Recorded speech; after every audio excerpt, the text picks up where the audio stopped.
Are we actually privileged, or this is just a myth to utilize us as a gender for their vote banks? Maternity benefits haven't seen a single rupee rise from past a decade. These laws are more often honored in breach than in application.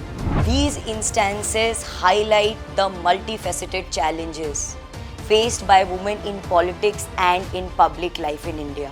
The normal woman, like you and me, in this system is nothing more than a cockroach. A rape threat comes, nobody reacts. A rape happens, we go down to the streets and protest. Hello, all, and welcome to this exciting episode of Women and the Second Gender of Politics. Do you see all these messages?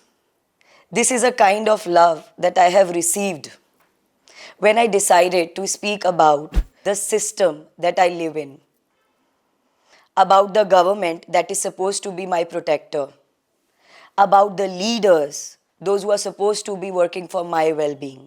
Belonging to that privileged sector that people usually associate women with, I decided to look into whether the privileged or the so-called privileged that they call us, are we actually privileged, or this is just a myth created by the system to utilize us as a gender for their vote banks? So to start with, let's look into the representation of women in the highest office of India, that is the Parliament of India. As of 18th Lok Sabha, women hold 74 out of 543 seats, which constitutes 13.6% of the total. This marks a slight decrease from 14.4 representation in the 17th Lok Sabha elected in the year 2019. When we talk about Rajya Sabha, the upper house, women representation stands at approximately 13%. The global comparison, India ranks 143rd out of 185 countries, lagging behind countries like Rwanda with 65% women representation, countries like South Africa standing at 45% representation, UK at 40% and US at 29%. Women in state legislative assemblies. The national average of women's representation in state legislative assembly is around 9%, with no state exceeding more than 20%. The highest ranking state in this category is Chhattisgarh with 18%. Now, this lacuna has not only been felt by me or by the other females, but also by the government. So they decided to give us a women reservation bill under 106th Amendment of 2023. In September 2023, India passed Women Reservation Bill, mandating 33% reservation for women in Lok Sabha and state legislative assemblies. However, its implementation is contingent on happening of census and the delimitation exercises. Enforcement is expected to be done by the end of 2029. Now let's walk ahead towards the budget. When Finance Minister stood up to announce a 19% increase in the gender budget this year, the headlines were quick to celebrate. Rupees 2.4 lakh crore for women. Sounds empowering, right? But here is the uncomfortable truth. Most of the money would not change the woman's life in any significant way. Of that 2.4 lakh crore, only about 44% is actually going in the scheme that are exclusively designed for women. The rest, it's going into programs like rural housing societies, food distribution, where women are some kind of beneficiaries, but not necessarily the focus. Meanwhile, the schemes that should be the cornerstone for women empowerment in our country, like maternity benefits, haven't seen a single rupee rise from past a decade. a pregnant woman still gets rupees 6,000 under Matru Vandana Yojana. Exactly what she got back in 2013. And that's without accounting for inflation, rising cost of healthcare sector, and obviously the added burden of post-natal recovery. The budget also ignores the woman as a compatible workforce. It only assigns rupees 760 crore for skilling women under Skill India scheme. That's not even 0.03% of the entire budget of Skill India. And the program like PM Employment Generation Scheme, which helped women entrepreneurs, actually saw a budget cut this year. Moving on, when we look into women's safety, there is a very special fund that was made after the Nirbhaya rape case, the Nirbhaya Fund, India's flagship pool for women's safety. It has 200 crore this year. But again, here is the catch. Over 74% of the budget remains unspent. You will be shocked to know that the Delhi government sent 39 crore rupees back to the union, citing lack of plans. In a country where women faces violence in both public and private sector, that's not just negligence. It's a structural abandonment of women as a gender. So next time, when someone says women are privileged gender in this country, ask them what privilege looks like. Because on paper, women are being budgeted for, but in practice, they are still waiting for the system to notice that they exist. That was about the political representation of women. Now let's come down to the laws that are meant to protect us. India has no shortage of laws to protect women. Rape, acid attack, domestic violence, workplace harassment. There is a legal provision for almost everything. But here is the hard truth. These laws are more often honored in breach than in application. They exist in letter, but they are rarely used in spirit. Now to start with, let's talk about section 63 and 64 of BNS. It talks about rape and the punishment for rape. On paper, rape laws are stringent, but in reality, marital rape is still not a crime. If a woman is raped by her husband and she is over 18, the law refuses to recognize it. The lagging behind is not only in the letter even, it is in the enforcement. The police sometimes refuses to, register such case laws. Delhi High Court in 2022 dismissed a petition that sought criminalization of marital rape. One judge literally called it unconstitutional. I am being raped, but that's unconstitutional. While the other upheld the exemption. So even today, women are expected to endure rape in marriage as a duty. So even when you're married and your husband unconsensually forces himself on you, it will not constitute rape, no matter what rape definition talks about consent. Moving on, section 80 of BNS talks about domestic violence by husband and in-laws. Meant to protect women from cruelty, especially over dowry. But it's routinely labeled as misused, and that label often silences the real victims. In Vismaya Nair versus Nair 2021, a 24-year-old medical student was found dead, just 1 year into her marriage. She had sent texts, videos to family showing bruises and the kind of torture she was enduring.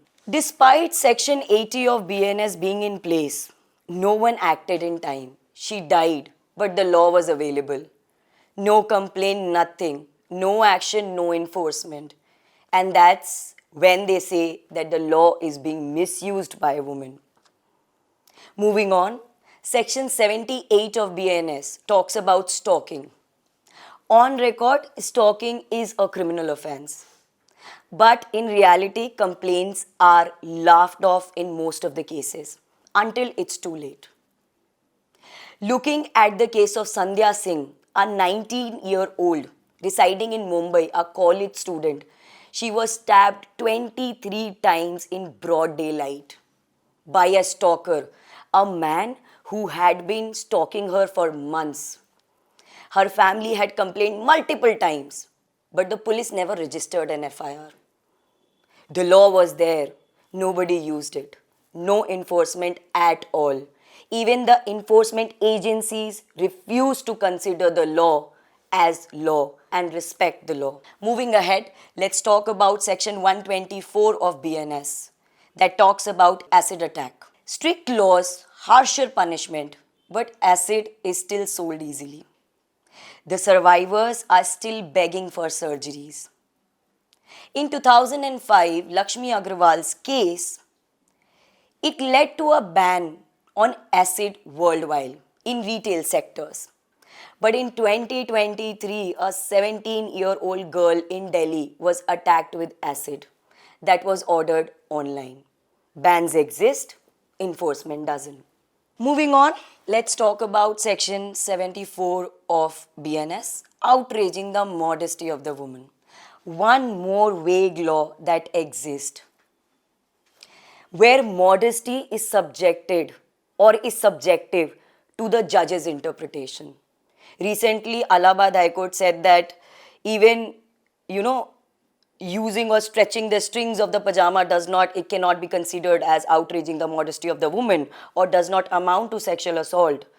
But does it really make any kind of sense? The recent case that happened in Air India, a man urinated on a senior woman passenger in business class. Despite her complaint, Air India did not report it immediately. The accused walked free for days. Outrage followed only after the damage was done. But again, did you hear about that case after that? No. So, cases happen, law exists, but no one is actually using those laws to protect us. So, what for the laws are in existence? So, the next time someone says, but there are so many laws for women, remind them, laws do not work when those who must enforce them do not believe in them. India definitely does not need more laws. It needs more action, more training, more sensitivity, and above all, we need more accountability. Now, this was about the laws that were supposed to protect us, and it also included rape. But nowadays, we are seeing a new kind of rape that is happening, जिसका मैंने starting में आपको एक glimpse दिखाया था. I term it as digital rape. You saw, no, what kind of remarks I had to endure because I decided to have a voice. I decided to have an opinion. Now let's look into similar examples.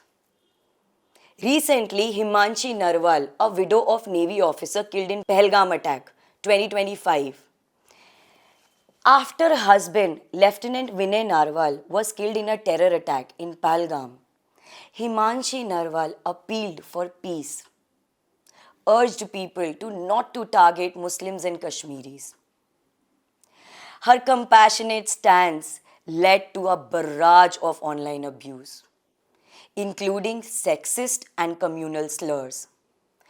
Though the National Commission for Women, NCW, intervened and said that there should not be any trolling, they condemned the trolling and emphasized the need for respectful discourse. But is it the function of National Commission for Women just to condemn it? No FIR, no action. The modesty of the woman was outraged openly in front of the world, but no complaints were filed. This second example is even more interesting. Daughter of Foreign Secretary Vikram Misri. The daughter of India's Foreign Secretary became a target of online harassment when her personal phone number was shared publicly, leading to privacy violation and abuse. Again, the NCW condemned the act. as gravely irresponsible. थोड़ा सा यहाँ पे बढ़ा दिया क्योंकि वो हमारे foreign secretary की डॉटर है. And call for accountability. How? Nobody knows. No FIR, no complaint, no case registered. Even those remarks were not taken down from internet. Imagine the veracity of the crime that is happening around. The third one is Captain Anshuman Singh's wife in 2024. आप सबको याद होगा कि एक army officer की death हो गई थी. उसके बाद कि उस आर्मी ऑफिसर की पेंशन पेरेंट्स को मिलेगी या बहू को मिलेगी या उसकी वाइफ को मिलेगी, इसको लेके एक डिस्प्यूट उठता है. And the person who died was a Kirti Chakra awardee. And when people realize the pension is going to go to the wife, they started to give or to pass derogatory online comments against the wife. Once again, the NCW, National Commission for Women, took serious note of the harassment, directed the Delhi police to take stricter actions against the accused. But I haven't heard of anything that was done after that. We need laws, right? The case is happening one after another. But what is happening after that? What is happening behind the scene? Where is the policy? Another important case of Sumida, an IIT Bombay graduate, a wife of Navy officer. She alleged sexual harassment and wife swapping by her husband and his seniors. You know, her complaints were met with institutional denial and online trolling. The institution never accepted that something like this can happen. This led to a prolonged legal battle. Ultimately, she did win. So this clearly shows us there are so many enforcement lacunas in between which needs to be filled for the better enforcement of the laws that already exist, the laws that are already in picture. The next is a very interesting case of Neha Singh Rathod. ये हमारे UP से एक singer हैं, एक satire political singer है, मैं ये बोलूँगी.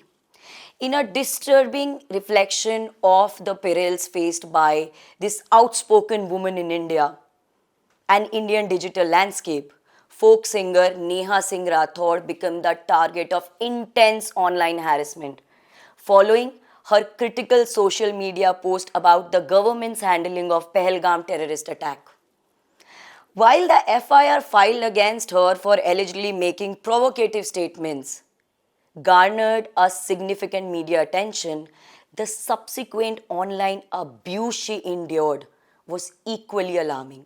Nobody did pay attention to that. Trolls used her social media platforms, abused her sexually, sent explicit messages, threats of violence, derogatory remarks aimed at silencing her voice. Despite her efforts to highlight these abuses and seek redressal, the lack of stringent legal framework and enforcement mechanism meant that many of her harassers operated with impunity. You know, this particular episode underscores the need for comprehensive measures to protect women from digital abuse, especially when they dare to challenge the prevailing power structures. The digital space, while offering a platform for expression, often becomes a battleground where women are targeted for their choices and voices. Imagine if a man does or say anything to keep his ideas in public, he might be abused, but nobody, literally nobody, questions the character of the man. But when a woman does same, why her character is brought up? When our system is so weak and so fragile that it cannot protect their daughters from online rapes by the designated IT cells, then why women is even voting? Why are we working for the government that is not ready to recognize us? Are we only there so that they can use us in their rallies to get their vote banks, to give schemes on our names? The cases which I have just told were the general cases. Now let's talk about the most powerful woman, yet severely vulnerable to the system. I think you people are understanding that where am I going? Yes, Draupadi Murmu, India's first tribal woman to hold the highest office in the land. A historic movement, a symbol of inclusion, a face that promised transformation. But was it just a face? Since taking office, President Murmu's tenure has quietly exposed the widening gap between constitutional power and political reality. She is the head of the state, yes. But when India was burned, when our federal values were attacked, when women were violated on camera in Manipur, where was that voice of moral courage? Where was she? Why didn't she stood up for the daughters of India? The second highlighting incident. She wasn't invited to inaugurate a new parliament building. Imagine that the President of India is replaced by the Prime Minister, who turned this constitutional movement into a one-man show. Not a protest, not a word. Nobody even questioned that where was our president? When the Delhi Service Bill gutted the power of an elected state government, she signed it without hesitation. When the new criminal laws were passed in near empty parliament, boycotted by the opposition, she gave her assent. No questions asked, no voices raised. See, frankly speaking, let's be very clear with this. Under Article 111 of the Constitution, the President can send a bill back for reconsideration. She can speak up, she has all the opportunities, she can delay her assent. And it is a properly democratic process. But she didn't do anything. Maybe this isn't just about President Murmu. Maybe it's about a pattern of how symbolic elevation is used to mask a systematic silencing, of how real power shrinks behind the facade of representation. She could have been a landmark in the Indian democracy. And I think, to be very clear, she still can be. That place is still open for her. But right now, the presidency stands as a quiet witness to the erosion of a very constitution it was meant to protect. It was her duty to protect it. Is this the role of a president in true democracy? To just be quiet and give her assent to every bill that has been passed? Or have we yet again mistaken representation for empowerment and visibility for voice? This is the second sex of politics. Now let's move on to our second most important example. She was a very well-known face of Bollywood and now a very well-known face of politics. Our own Kangana Ranaut. After winning the Mandi seat and officially joining the BJP as a member of parliament, Kangana Ranaut has found herself at the center of political controversy. Not for a film and not even for a courtroom drama, but for a tweet. Kangana recently posted about Trump and Modi on X and talked about who is more favorite, who is more alpha male in her words. But what came next was she posted on her X after deleting her previous tweet that respected Nadda ji called me and asked me to remove that tweet. I am not going to go into the controversy why it was asked and all that. My question is very simple. She didn't abuse anybody. She didn't troll anybody. She was not doing anything. Instead, I would say that her stance was typically in favor of her party. It was the wah-wah of Modi ji. But you still asked her to delete the tweet. My problem stands here.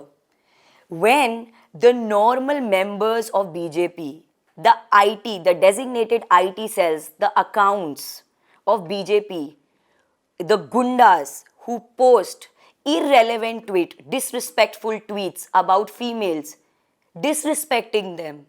You don't ask those tweets to be deleted. You don't ask those tweets to be removed. Your minister goes on a stage, talks shit about a woman who has just served the nation, but still no question asked. But since Kangana Ranaut is a woman, you can ask her and suppress her voice. Because that is more convenient. Nobody is going to question you on that. You have shown enough representation, तो अब सिर्फ visibility दिखाइए और voice को काट दीजिए. The third example is a very relevant example and very important to be considered. The example of Colonel Sufia Qureshi.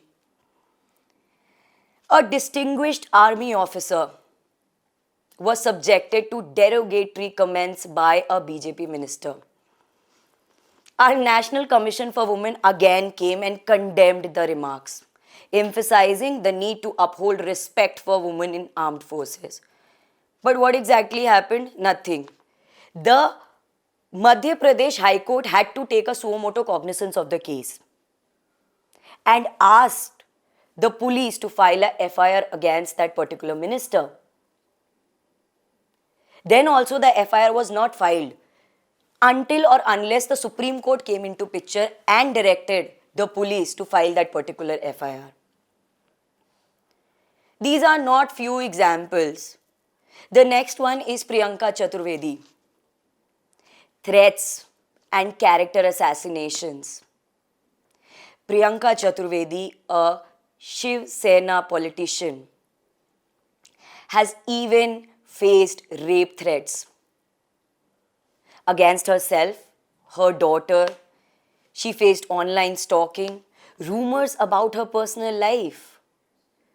She highlighted that such attacks are often orchestrated to undermine women based on their political views. The next one was 3 women politicians in Maharashtra. Imagine lewd messages, threats. In 2017, 3 women politicians from Maharashtra, including Congress legislator Varsha Gaikwad, BJP spokesperson Shaina, and Shiv Sena MLC Neelam, received lewd messages and threats. Complaints were filed, highlighting again the pervasive nature of such harassments.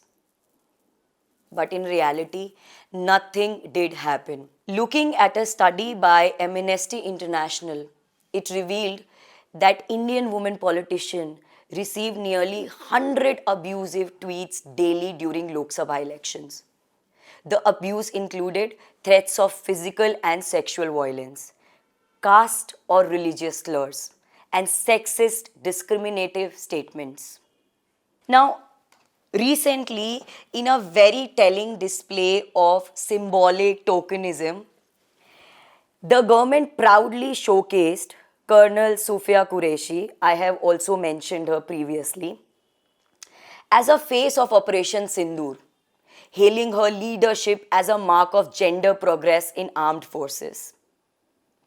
Media channels celebrated the move, presenting it as a triumph for women in uniform. But you know what was happening? In a jarring contradiction, on a very same day, the government stood before the Supreme Court, arguing to limit the deployment of women officers and personals in sensitive intelligence and secret service roles, citing that women are emotionally weak and vulnerable to pressure as a state prisoner. You know, this duplicity lays bare the performative nature of gender representation within Indian security establishment. It weaponizes individuals' achievements to cover systematic misogyny, while simultaneously reinforcing archaic patriarchal ideas in policy making. It begs the question, is the state truly empowering its women or its women warriors, or simply using them as a prop when it's convenient.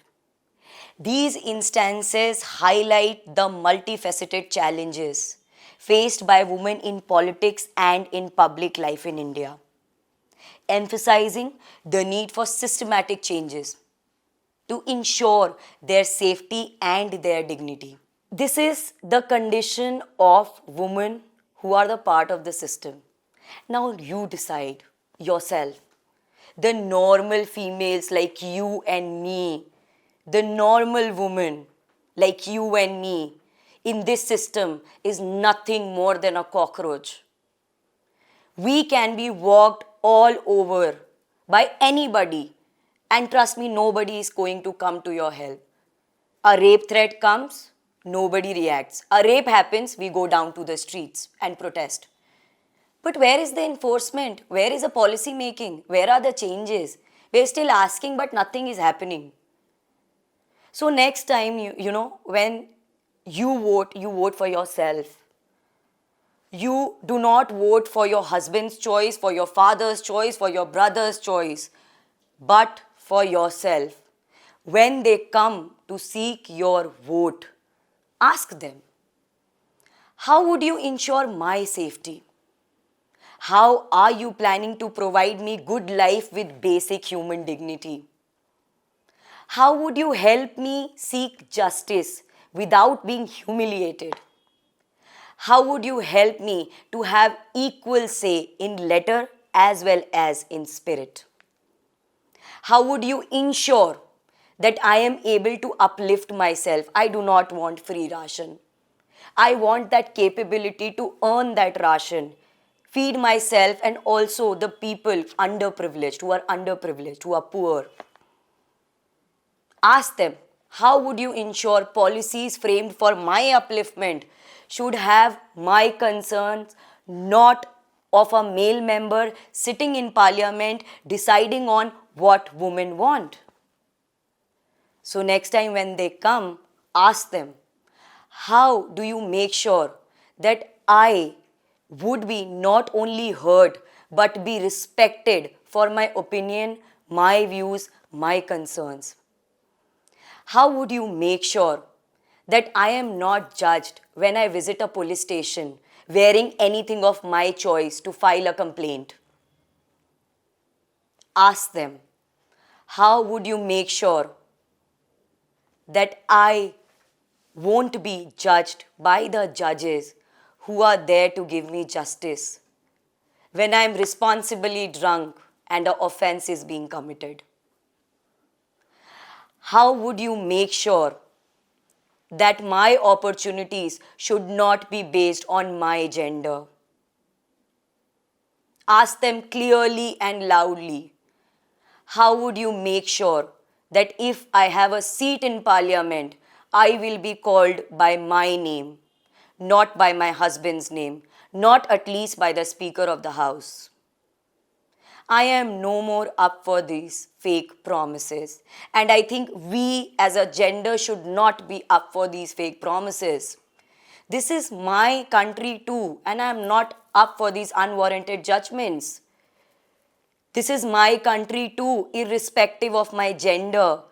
And it is the duty of the state to protect my right, my dignity, as guaranteed to me under the Constitution of India. I am the daughter of this country. And I have all the rights to voice my opinion, whether in favor or in dissent. I will not bow down to these trolls. Every attempt to push me down, to push this daughter down, will be met with a louder voice and harsher scrutiny. Thank you so much for watching this episode. If you like it, please share, please voice your opinions. It is important and I think it is the need of the hour. Thank you.